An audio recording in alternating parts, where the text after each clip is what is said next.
The day is Sunday, I don't know, it's the day that you turn your clocks ahead. That's what day it is. It snowed last night, not much, but I don't know, for some reason, I just don't want to bring the Challenger out in this weather, number one.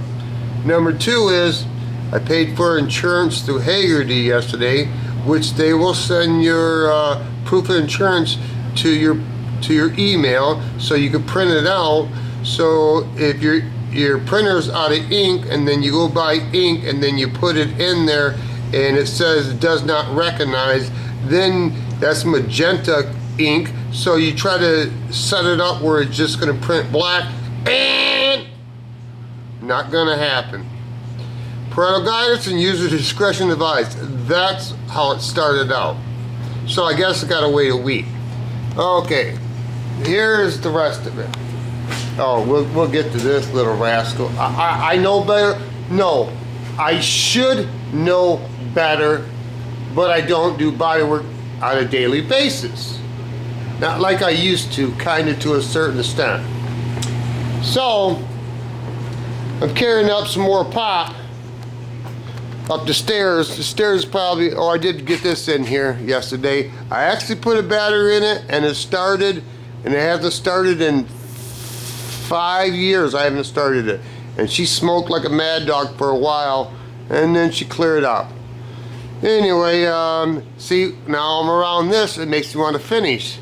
I don't have time. I can't have stuff all tore apart. Okay, you're getting sidetracked, Shu, like always.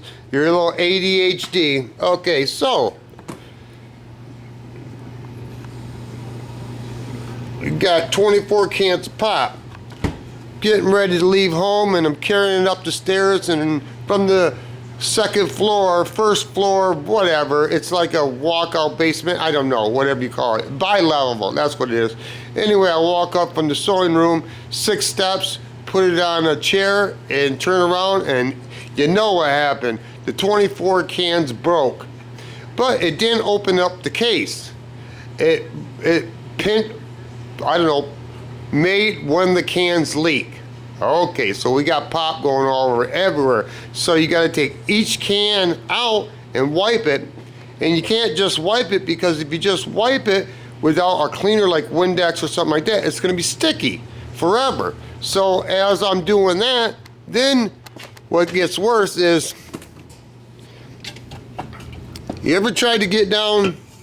Let me turn the light on for you. Down in that little crevice right there to get the pop out, because you know it's just gross if you don't get it out right down in there. So you got to wipe all that stuff out. That's sweet. I think we got a can that was getting ready to explode. No, I guess I don't see it. Must have left it at home. Yeah, because yeah. Anyway,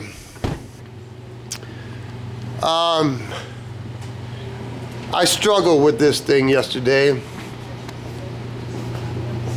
because it doesn't go high enough where I can sit in the chair and do it, but I have to be I can sit on the floor, but my legs are straight out, and my knee locks up, and I don't know how to explain it. So I have to be on my knees, and then I have to have my arms above my shoulders. Okay, that's beautiful. Okay, I went to the doctor a long time ago and did this test about whatever, carpal tunnel, arthritis, yada yada. He said I had 75% of arthritis in areas of my body, from my elbows to my wrists, and I used to wear a Ninja Turtle power band, which is a band that goes around your arm and it keeps your tendons tight. And I wore that for many years and didn't have to wear it no more. That was a good thing. I guess I took that for granted. Now I got arthritis in my elbows and in my shoulders. Now the bad thing in having it in your shoulders, you can't put no strap around your shoulders to keep the muscles intact, or your elbows. So I can't sleep no more. I don't even know if I sleep at night. I'm not saying cry baby Tom, I'm just saying You know what, boys? You young strapping bucks, if you want to finish a project, you better go on and do it when you're 20, 30, and 40. Don't be trying to wait till you're 60, because you don't know what's going to happen. You don't know if you can get arthritis, carpal tunnel, you cancer, diabetes. You just don't know. Don't wait till your last dying second like I did, okay? Anyway, so it's very hard for me. It's getting to the point where I am not going to do body work no more. I got a spray booth and stuff. I can't. I hate to say it. I hate to say the word I can't do it, but I can't. It just takes a toll and I can't sleep.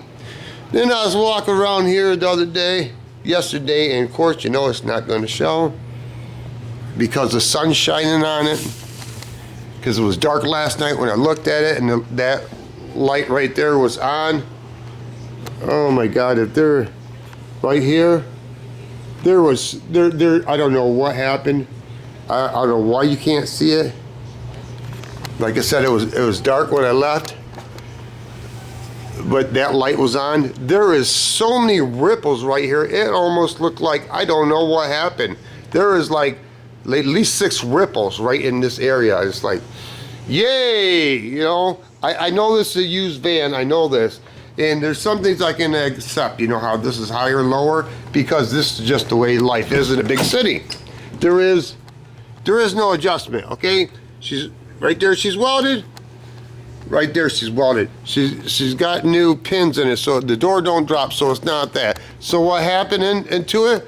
I don't know, but I gotta live with it. Anyway, my point being, this is a rusty, what was you fucking thinking? Anyway, I was struggling yesterday. I don't know why I was struggling. I was struggling. I rebent this so many times. It was unreal to get it to. I don't know why that looks like that's not rust. That's a brand new piece of metal. Okay, it just took me so many times to bend it there, and then you can't see it. Bend it on a 45 and a 90 here and a 45 and yada yada, and I wasted all that time doing that. And then I realized when I got all done, I pre-fit this, that it didn't even matter, because I could have just went right straight down, because this ground effect comes right at that crease. Of course I can't move it now. Yeah, it comes right at that crease. So I could have just went straight down and boxed it off. It would have been a lot of less anxiety. Anyway, I still got to go around the corner. Wow, let me know when you're going to focus. I'll wait for you. I cut that straight off because I got frustrated, and now I got to build that back up because this moves. Okay, that's fine. I noticed here, I didn't think I was going to have to go this high. Really did. It's a good, what, 5-6 inches? Oh, okay, this is what happens. I should know better. So this is underneath. This set your 45, like that. You got rust holes, yet you know, it looks like metal, but it's not real metal. It's rusty metal. Then you cut that out, and that's like fine. And then you would think, but I know better, like, yes, sir, I cut this out, but you would think because there's metal there, and you could just barely poke a little hole through it, that it should be fine. Well, you're incorrect. Because that rust, the hole was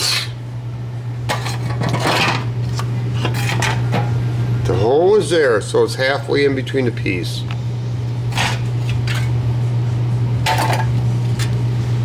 It was way past halfway in, and you know that's going to rust. So I should have known if the frame's like that, this is going to be like that. And yeah, there's metal here, but if you don't stop it, it'll just keep creeping. And yeah, ground effect's only going to cover so much. I just didn't anticipate that. It should have. And then I cleaned all this up because I was going to bring the Challenger over here. So I set the Challenger up, so I brought the Grand Prix in here. out of the spray booth, so once I weld the roll bar and stuff up, I'll be able to mold it in and paint it and call it a day and get ahead of the game. Okay, so there's a, I don't know, they call it a 10-point roll bar. The only thing it doesn't do is go through the firewall. Okay, so I primed that weeks ago, I don't know, yesterday, I don't know. Anyway, I started looking at it, and these are pieces from the Mustang I did. I had an 85 Mustang convertible. And they were laying next to each other, it's like, something ain't right. And this is from the Corvette. So I put roll bars and everything, and I got a roll bar for the Trans Am. Those and those were purchased, let's say, 10 years ago. I mic'd it all the way down and broke it down. It was, there used to be 1 in 24/32. You break it all down, it's 1 in 6/8. The new roll bars are 1 in 20/32. I'm sorry, that's 24. So that's 1 in 5/8. So there's an 1/8 difference. So if you can weld, it's 1/8 difference. Doesn't sound like a lot, but man, it can be. Okay, so if you try to use some of them pieces on here, it ain't gonna look right. Anyway, my point being is, I don't know how they weld these roll bars in these cars and have them all painted. I just can't find nothing. Nobody shows you nothing. So this is my best bet, and it's not that great. And sorry for the camera deal.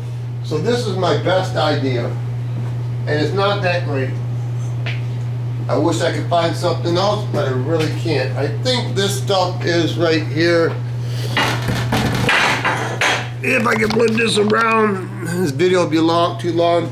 This is 1-inch water pipe. No, I'm not saying you should use water pipe. Not saying that. But I know for a fact, doing the Mustang was easy because it was convertible. Just drop the top, drop the whole thing. It's all welded, sidebars, the whole thing, all sweet and dandy. The Vet was a little bit more challenging, but it wasn't as many points as this. This is 10 point. This is the whole cage going through the trunk and everything. So how do you get this all in here without cutting the roof off? I know that sounds stupid, but how do you do it? I don't know. Anyway, this is my best idea, and this is not a very good idea. Here's the roll bar. So once you build so far back, and you connect the back hoop with the front hoop going down by the doors, what do you use? So this is 1-inch pipe. This slides in here. But it's not that much slop, but it is. So this is my best idea. We'll just say this. I know this is getting boring, okay? But this is what's important to me in my life. I'm sorry if you're bored, and you can go watch another video. And I don't mean to be arrogant. Yeah, what I've learned is what is important to me may not be important to someone else at that time in their life. I understand that. I'm just going over what's on my mind. So we'll just say this is the hoop right here, and this is the other, the coming from the front. The hoop is here. I'm thinking that if I drill a hole through here, in like 4 spots, and plug weld it, and then I can cut it off here, and then slide the other bar on and put a pin through it with a bolt.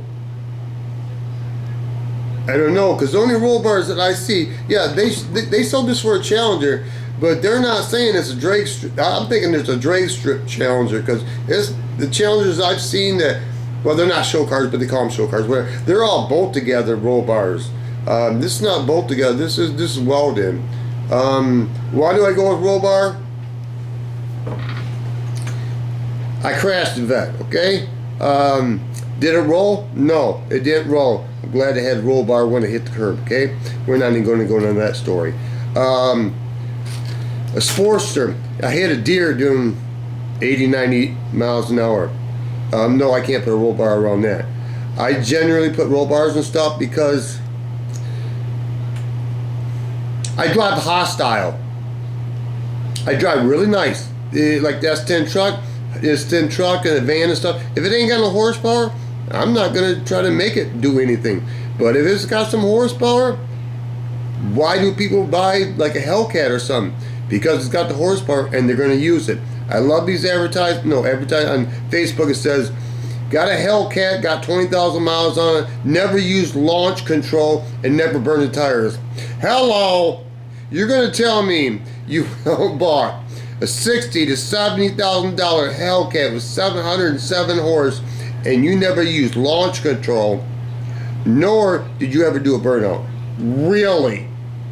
Then what don't make sense to me? Why didn't you just go buy a 6-cylinder Challenger, or why didn't you go buy a Challenger with 371 horse? Because you're not going to do no burnouts and you're not going to do no launch control.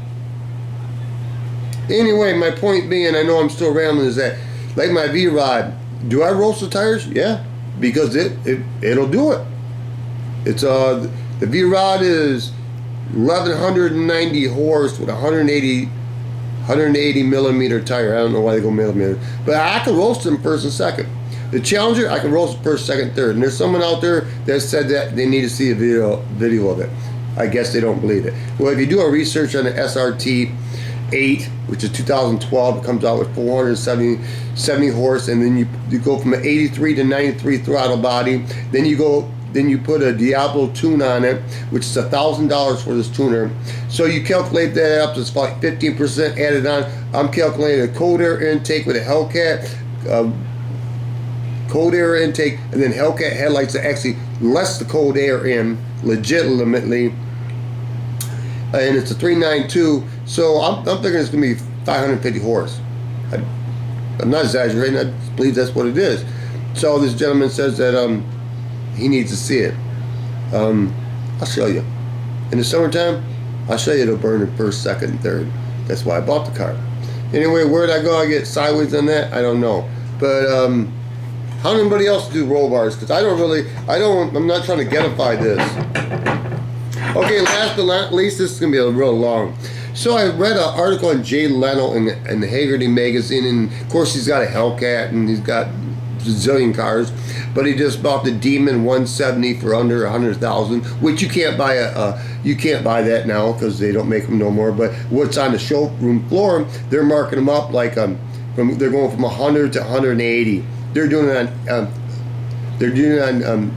eBay too. The people ordered them and they add like $50,000-$60,000. But anyway, he says what the reason he bought it is that because he has a 1970 Challenger with a 426 Hemi. He says it's fun, but he says the comfort, the rideability, the suspension, the horsepower ain't there. He says it's a nice car. He says now you go buy this for under 100,000, you can do the quarter and you can do the quarter in 8.91 seconds. Hey, I'm getting to a point. Anyway, you can go from 0 to 60 in 1.88 seconds. What he says he loves the most is that you can do wheelies with drag slips on this car. Then he says the reason he likes it the most, he's got a 6-speed in it, is that when he's down like in 4th gear, if some yahoo wants to pull up to him, he shifts down in the 3rd, and he says it just makes him smile and laugh because that engine's ready to run. He says the exhaust is I don't know the word, but he says obnoxious. He said it's just a fun car. They're two different cars. He likes old cars, but he says you just can't beat the price. So anyway, my point is I started to look at Hellcats again. And then I stopped myself and said, hold up. I got a 32 Ford that I don't want to spend the money for a stall converter. I don't want to spend the money for the rear end. I don't want to spend the money for this, but I'm willing to add another $25,000 and buy a Hellcat because it's turnkey. Okay, let's just wipe the bullshit away. There's two different kinds of, in my world, cool. Burning tires non-stop, no power braking, that's fun. Second thing is, to me, driving the 32 3-window coupe, just cruising. Driving the 32 coupe even though it's fiberglass, to me, is more funner than burning tires, and I love burning tires. It's just that chop, just old school open motor, side pipes loud as fuck, rattle trap, no room, knees can't even bend the knees. You're fucking squunched it. But when you gotta look at it, when you come to a street light and you gotta do like this to see the street light, that's pimp. Okay, I think I'm done. I ain't even got time to do a piece of something because I've rambled on. Enjoy your evening and hopefully you had a better day than I did.